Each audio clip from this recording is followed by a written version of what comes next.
Aşk bahçemi süsleyen inci çiçeğim misin?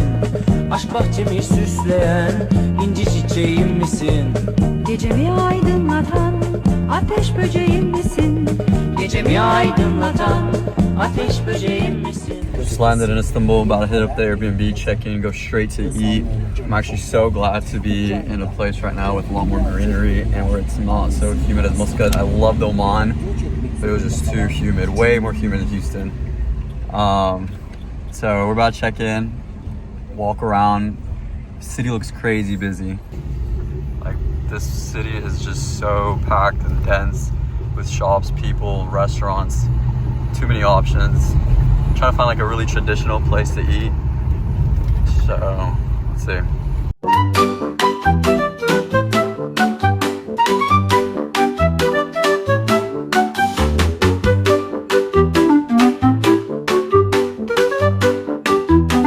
When I got settled in, the adhan went off, so I just looked at the nearest mosque and there's like 3 within 4-minute walking distance. So we're gonna go pray Maghrib and then go eat. We're staying by a really popular tourist destination, which is the Galata Tower, the one I'm standing in front of right now. I didn't mean to go past it, but it was just on the route to the mosque. It's cool. I think it's one of the less popular tourist sites, but whatever. So I'm staying in the Galata area, which is like known for its fish sandwiches. It's right by the sea. It's known for its like grilled fish sandwiches and fish market, I guess. Yeah, it looks hella touristy here. Try to get away from the tourists. I always pretend that I'm not a tourist wherever I go, even though I'm very obviously clearly one, not being able to speak the language. Everywhere I go, there's little cafes like this, cool hole-in-the-wall restaurants. That is a mosque. All right. And they're all super friendly. Hopefully. I don't know if they are. Never mind. Okay, so I doubt not all streets are gonna look like this. Obviously, again, we're right next to the Galata Tower, but really pretty streets, cobblestone pathways. Obviously, the Galata Tower is right on the other corner here. But Turkey's a vibe, man. I messed with Turkey so far, 3 hours in. I was here like 6 years ago. That's the Galata Tower, that's a better view. But yeah. From what I remember last time, food was crazy good. It was just super interesting city with lots to do. So you can just walk around for days and see new stuff. Let's see if that's what the experience is like this time too. I see Turkey all about for eating, so just prayed, but I'm gonna try one of these fish sandwiches because this area is known for the grilled fish sandwiches. So on the way back to the Airbnb, we are about to eat, but I was like, it's $5. I'm gonna just try it. I'm gonna gain weight on this trip. I am gonna gain weight. 5 days, I'll probably gain 5 pounds. I'm not gonna hold back on eating. So I was told before coming here that the Turkish really like to stick to their own language and don't conform to whatever language you speak in.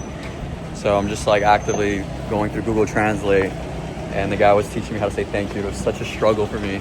Teşekkür ederim versus teşekkür. Teşekkür is like a informal way of saying thank you, I think. I might be bullshitting right now, but it's always say teşekkür ederim or teşekkür.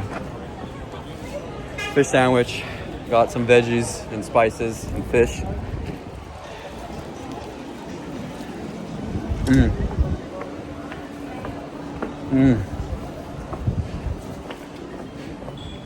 Bro, first food in Istanbul, straight 9 out of 10. This is the entrance of the Airbnb, by the way, and there's a mother of 1, 2, 3, 4 kittens here playing. I'm gonna give them a little bit of food.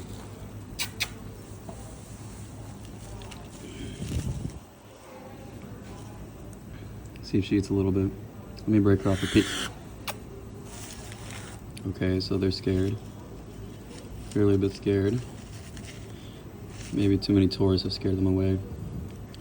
There you go. Get some good fish for you. Maybe a bunch of tourists have just like messed with them a bit. A bunch. Here's fish. Here's fish. Okay. Enjoy. Ooh, there's fish for y'all. Eat, eat, eat, eat.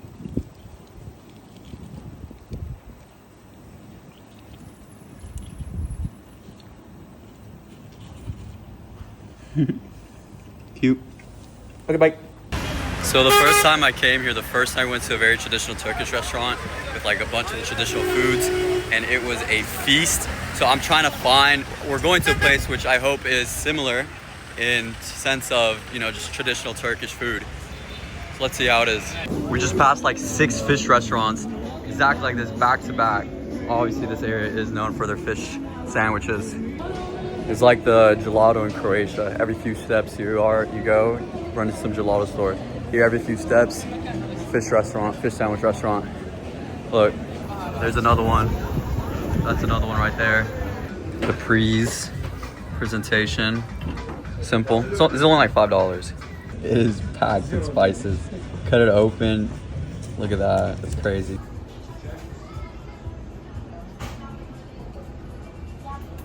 Food was gas, but I was actually looking for something like this, where it has like a whole variety of all the food items, but whatever, missed out on it. Now we're gonna get, it was like, the food was good, it was super good, super fatty.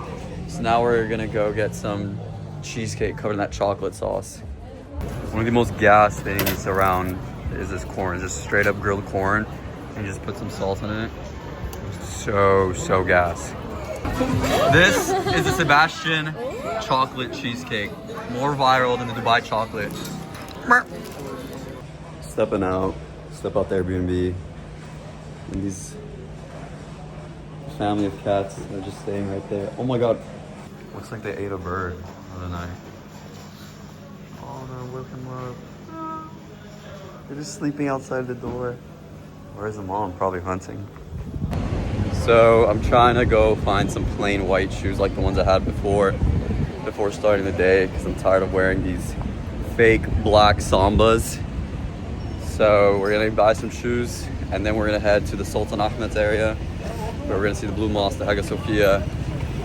I think there's a museum there that has the oldest copy of the Quran in the world right now, and I'm not sure if that's right there or if it's in the Topkapi Palace or if that's also right there. I don't know, we're gonna figure it out. We're gonna start with Jumu'ah prayer at the Blue Mosque.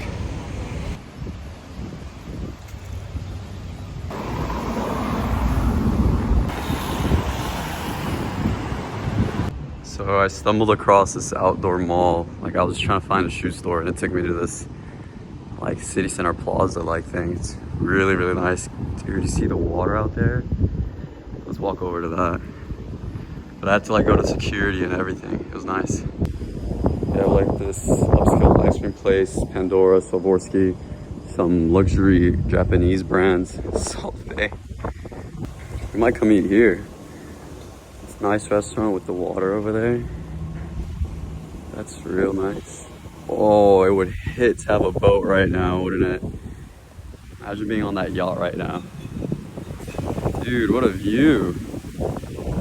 See the Blue Mosque all the way over there? That's crazy.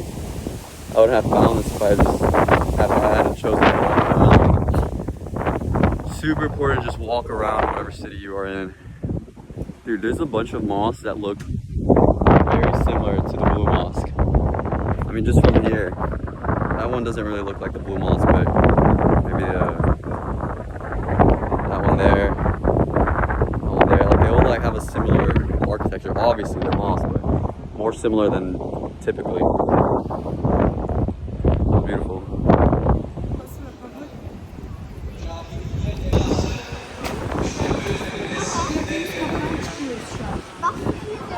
Huge.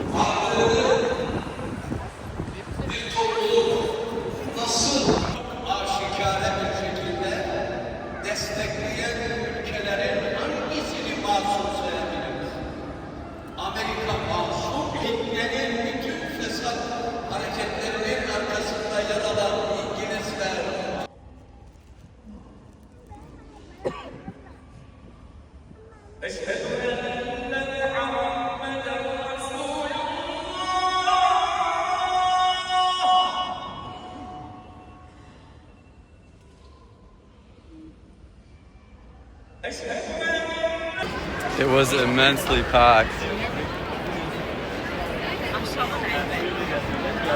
It took like 10 minutes just to get out of there. From the end of the prayer to walk out, at least 10 minutes. It was crowded. If I was a little kid, I don't think I would have been able to breathe in that crowd. It's almost dangerous. But even though I couldn't understand the khutbah because it was in Turkish, I got the gist of it. They opened the doors back up to the public at 2:30. So you see this crowd here. These are the tourists waiting for the doors to open up to them.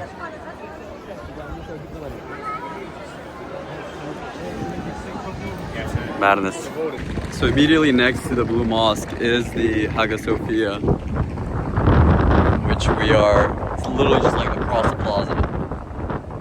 So Blue Mosque is there, Hagia Sophia is there. Standing right in the middle between the two. Blue Mosque over there, Hagia Sophia here. It's literally, I see it like two giants. It's like two huge structures. So I see like two giants that are just about to battle. So because I'm Muslim, I get free entrance to the Hagia Sophia because it's under the pretense that we're just going in to pray. So they don't charge Muslims to enter, but if you're a tourist, clearly not Muslim. Sometimes they can't tell, if you're a guy, it's hard to tell, like, you just say, I'm gonna pray. It's just a honesty thing.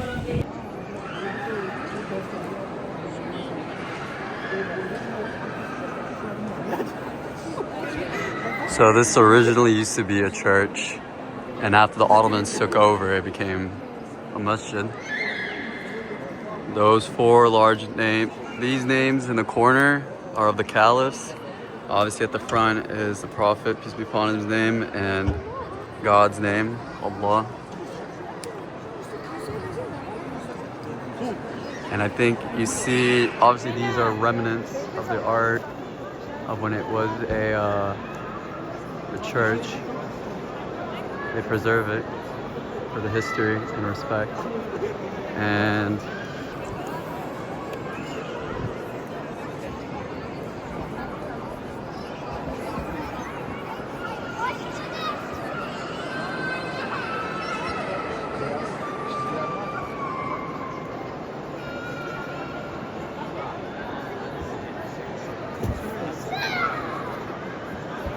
they don't build stuff like this anymore. The detail is insane. Oh, this is the prayer area. I was wondering, how do people pray in all of this? They have a designated area for it. So they cover the parts where they have people drawn up there out of respect for the Muslims, but it's preserved and kept there also out of respect. So behind those paintings is like a painting of, I think, what would be either Jesus or his mother Mary.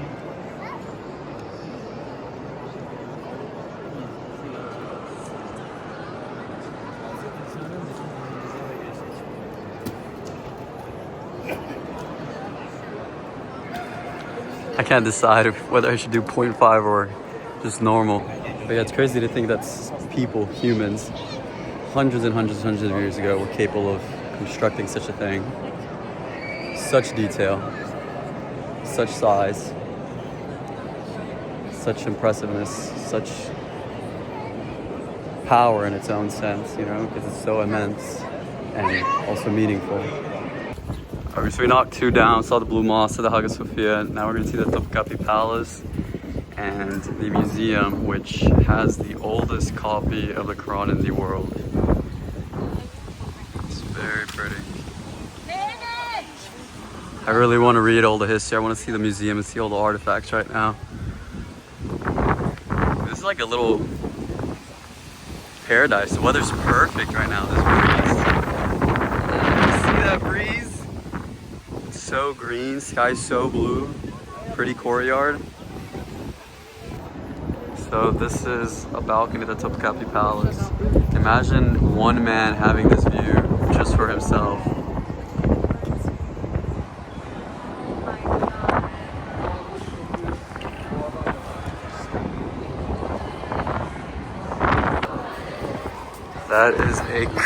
This is a crazy balcony to have.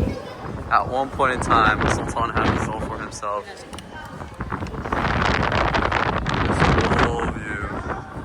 That's crazy.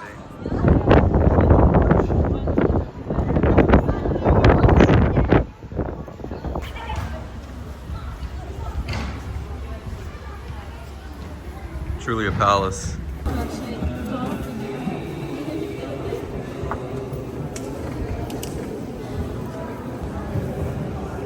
not sure how. I wonder if they can prove that this is like B1.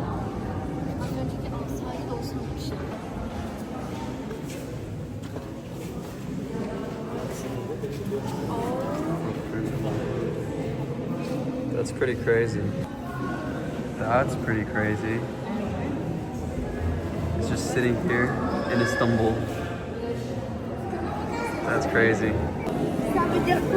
Dude, this one's even crazier. Like, how would they know? How would they know that this belongs to Abraham? I need to see some kind of like deductive reason that they conclude that that was Abraham's. Done during fort girding ceremony. Dude, what?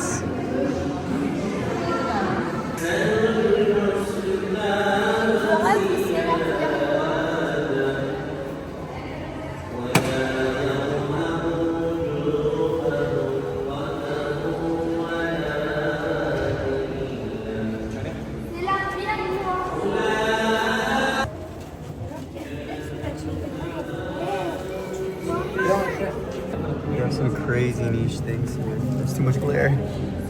It's a letter from the prophet on different people, different letters that he wrote. These are other letters that he wrote, and this is the case that they were kept in. Dude, like what? That's crazy. It's another case for another beard hair, which is supposed to be in there, I think. Or in that one, or you can't see it. That's crazy. That's the sandals of the prophet. They have his tooth in this box. Another sandal. This is a case for his sandals. And the swords, I'm not sure. I didn't see anything about that. Oh, it's there. Bow of the prophet and handle and sheath and sword of the prophet. So this was the sword of the prophet and the bow of the prophet. Crazy. These are other just random things. Bottle fragments once held droplets from the water. Contains stone and soil from the Prophet Muhammad's burial chamber and dust collected from his burial place when it was being renovated. And here they have swords of all the caliphs. Sword of Abu Bakr, sword of Osman, sword of Ali, and sword of Omar. This is the sword of Khalid ibn Walid. He's a legend because he never lost a battle in his entire existence. And this was his sword. He was one of the greatest warriors of history, widely recognized as one of the greatest battle strategists and fighters in all of history. All of this is really crazy niche stuff. So a hair from Abu Bakr, the first caliph, and then writings of a verse of the Quran from the caliphs. This is their writing. This is... So one of the main things I wanted to see was the oldest copy of the Quran, which is here in Istanbul. And I just asked one of the guards, and it's being restored right now. And it won't be able to be seen by the public until October-ish. So, quite unfortunate. One of the main things I wanted to see. I did get to see it like 6-ish years ago, but it would have been cool to see again, but whatever.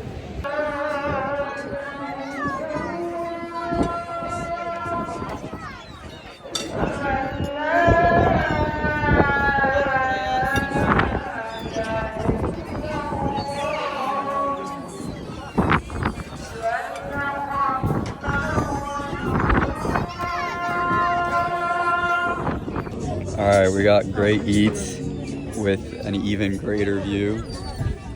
View goes great. We got the blue mosque on that side, Hagia Sophia on the other side, and the separation body of water that separates the east and west of Istanbul, Asia, and Europe. Crazy. What kind of happy birthday song? Anyways, it's night now, and this is what the view looks like. So we just finished up dinner, and my shoes are so uncomfortable that I took them off, and I'm just walking around barefoot now. I was just walking the bazaar nearby when the Isha prayer went off. So of course, since we're so near to the Blue Mosque, I have to pray Isha at the Blue Mosque.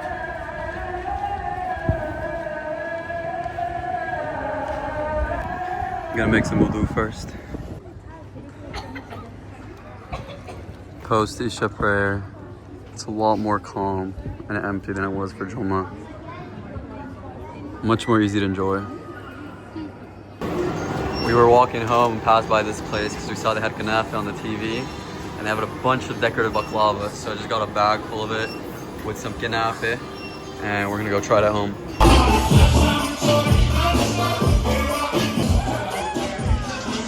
That's home!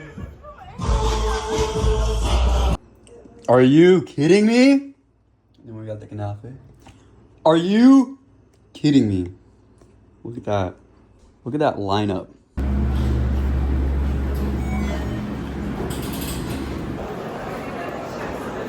This is like the bazaar. I remember is there another one where it's like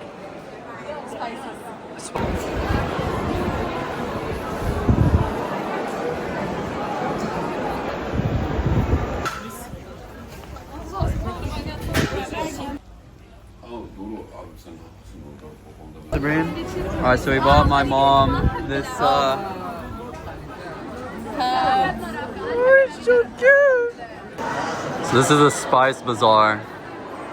It's a lot more decorated than the other ones. It's cool. So after this, we're gonna head over to see a spinning or swirling spinning darvish. Like they're like Sufi Muslims, and they it's part of their worshiping. And so we're just gonna see that as a show, and that's pretty much it. And then I want to try some pide.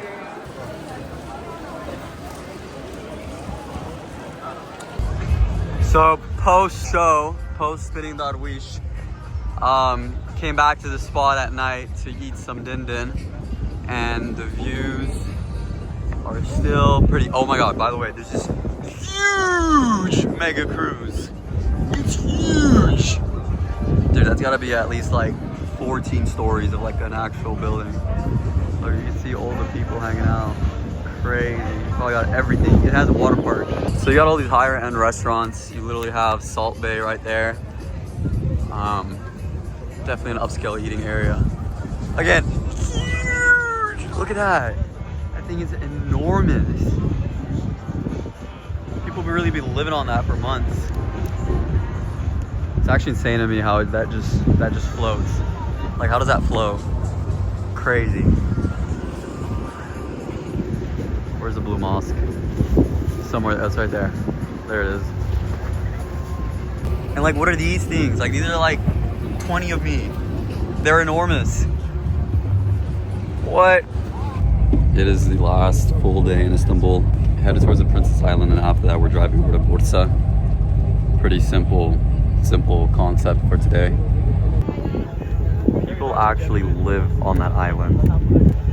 Imagine living on an island like this. You just stay there most of the week, right? Because how often do you have to go on a boat? You've already been on the water for like an hour. So, beach every single day. Grow your own food in the backyard. Have your own herd of animals if you want meat. Or you just eat from the fish, from the sea. Every morning go fishing.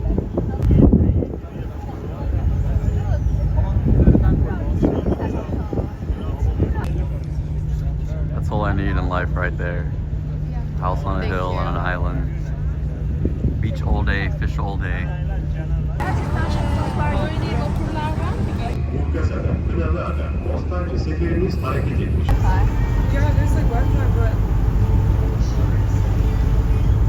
So we're pretty much done with Istanbul and on to Bursa.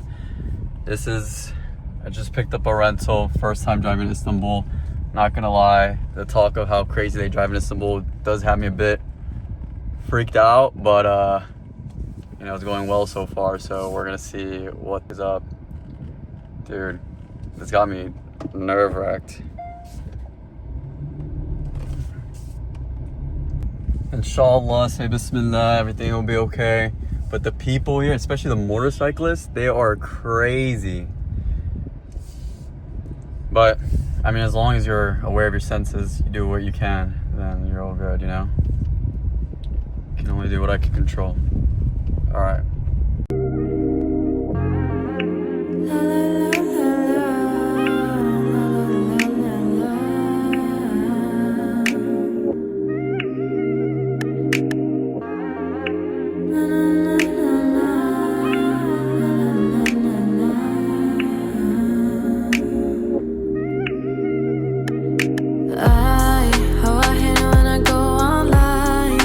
Keeping my shit to the side as I try to get you off my mind, but I'm fine. I don't really wanna waste no time. Got that feeling vibing through my spine. They're recruiting for the army. Selling stuff. He's selling stuff. He's notifying everybody that he's in the streets. They do the same thing in Jordan when they sell gasoline. They play like Mozart to let everybody know that the gas is coming through. Airbnb tour. Oh, hell no. Okay, but the living room is nice and there is 2 rooms. Boom. Little twinsy bed action going on with a window view. Okay. Okay. And then on the other side of the, let's call it cozy kitchen, is the other bedroom, also with the view. And then the, I think, only bathroom, unless there's another one. So I was checking the outside view. Why is there barbed wire? Oh, we just checked into a prison. So we just had a bit of a scare. The handbrake on the car rental wasn't functioning at all. It wasn't an issue that I'm not familiar with it because we had a local come and check it. He was like, oh, this is jammed, you need a mechanic. We're like, dude, we gotta drop this car off in Istanbul tomorrow, about 90 miles away. And then he kept trying and trying. He was like, we got on the phone with the mechanic and everything. And he was like, look, I'm gonna go, I'll try it one more time. And it worked. So thank God for that. So now we're about to eat at an Iskandar restaurant that's been serving food since 1846. And it's in the middle of this beautiful large park. And I mean huge. Like, look, there's people riding these bicycles everywhere, these cars. Super cute. Huge, very extensive park. Lots of families like picnicking, just sitting around. Super cute. Emphasis on 1846. Almost 200 years, about 180 right now. Well, 179 to be exact. 179 to be exact. So Iskandar is known in Bursa. And this is apparently the most popular place. I looked on Google reviews. They have 25,000 reviews. That's pretty crazy. This place has so much history. They literally have a museum for it. I guess of like the memories famous people have came by and eaten here, what they were a part of. That's crazy. This is the extent of the menu. Same menu, same plate, but different portions. And then you have the option to have some yogurt and some potatoes, some French fries, which they brought already. That's how you know that this plate is their specialty. And they perfect it. Lasts 179 years. Within literally less than 7 minutes at least, they brought out a heaping plate of all this meat. And then doused it, oh, there's bread underneath. And then doused it in this like hot oil, I think, or hot grease. And this is like yogurt. Gas. Last day in Istanbul, last day in Bursa, sorry, but also last day in Istanbul, last day in Turkey in general. I picked up some burek. It's on the street walking towards the Uli Cami, which is the biggest mosque in Bursa. We're gonna be flying back to Houston with a 10-hour layover in London.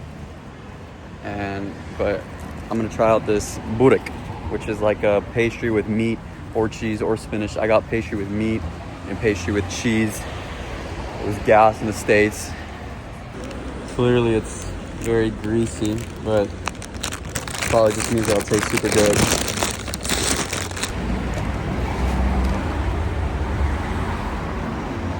Super gas. So this is the Ulu Cami, the biggest mosque in Bursa.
That is basically a wrap for the entire trip. We are flying back to Houston with a 10-hour layover in London. Okay, putting her to work already? Yeah, earn those wages. Just kidding, you don't have any.